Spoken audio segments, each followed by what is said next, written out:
नमस्कार मेरे भारतीय। तो आज है 23 जून। बहुत सी घटनाएं हुई। मैं एक बात आपसे कहना चाहूँगा कि खुददारी हिंदुस्तानियों में भगत सिंह के समय पर बहुत थी, गांधी के समय पर बहुत थी, यहाँ तक कि सरदार वल्लभ भाई पटेल हों, अम्बेडकर हो, खुददारी से ज़िंदगी जी। उन्हें प्रताड़ित किया गया है लेकिन खुददारी को छोड़ा नहीं।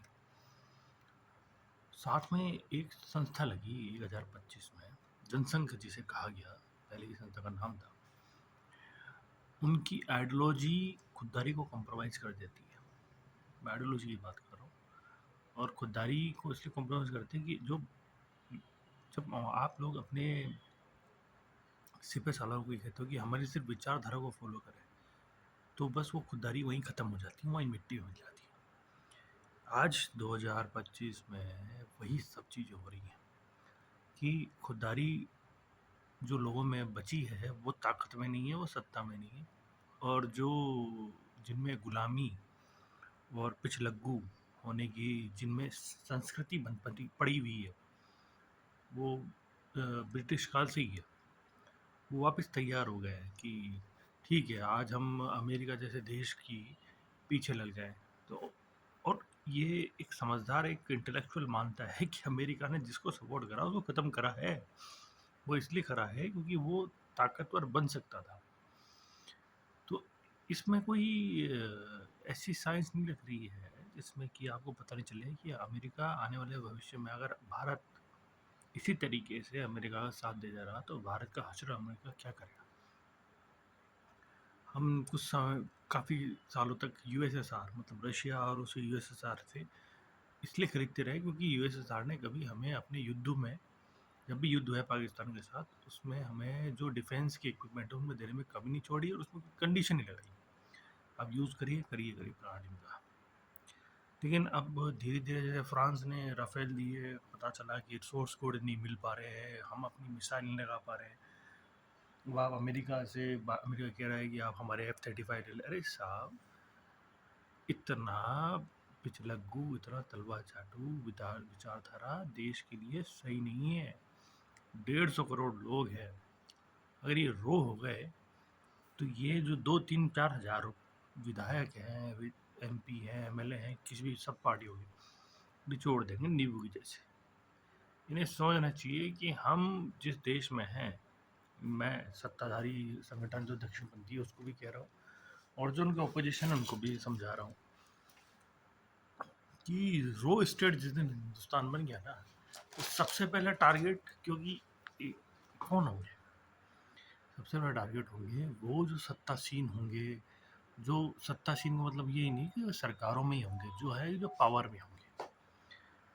तो पहली चीज़ ये है कि आप वो गलतियां मत करें, हिंदुस्तान को उस अंधेरे को मत धकेलें जहाँ पर कि इससे निकलना मुश्किल हो जाए। ईरान, हम मानते हैं, मैं मानता हूँ ईरान को कि आइडियोलॉजिकली बहुत रिग्रेसिव माइंडसेट का है जो भी है।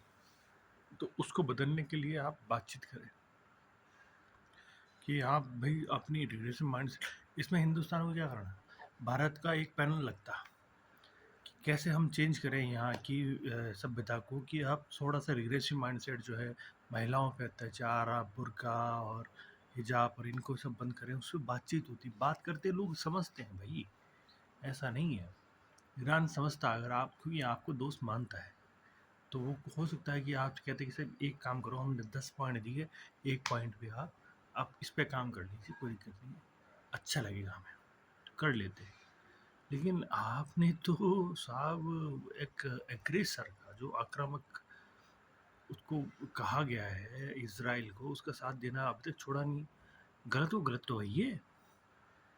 अब साहब यूएस की जो फार राइट आइडियोलॉजी है ट्रम्प साहब की, वो ये कह रही है कि हम तो सत्ता परिवर्तन करेंगे। मतलब आप ये देखिए, सबको धमका रहा है वो इंसान, सबको सत्ता परिवर्तन। अरे यार, सत्ता परिवर्तन, आप who the hell are you to change the regime? आप हो कौन? कल को आप 15-20 साल बाद आप कहेंगे भारत में सत्ता परिवर्तन चाहता हूँ। अब वो भारत इसलिए चाहता हूँ कि पिछले हम तो कहेंगे कि 11 साल से जिन दक्षिणपंथी सरकार है, ये सब जो झुक-झुक के अमेरिका के सामने ऐसा हाल कर दिया है कि बहुत मुश्किल है। भारत का उठना बहुत मुश्किल है। इन्होंने भारत की संप्रभुता, साख और जिसे कहते हैं ना गैरत, गिरवी रख रखी है। गिरवी। मैं चैलेंज देता हूँ कि कोई यही साबित करे कि गिरवी नहीं है। आपने असैसिनेशन जो हो रहे हैं, मतलब जेनोसाइड हो रहा है गाज़ा में, उसके खिलाफ तक वोटिंग नहीं करी। अब वहीं साबित हो गया कि आपने अपनी साख को गिरवी रख दिया हिंदुस्तान को,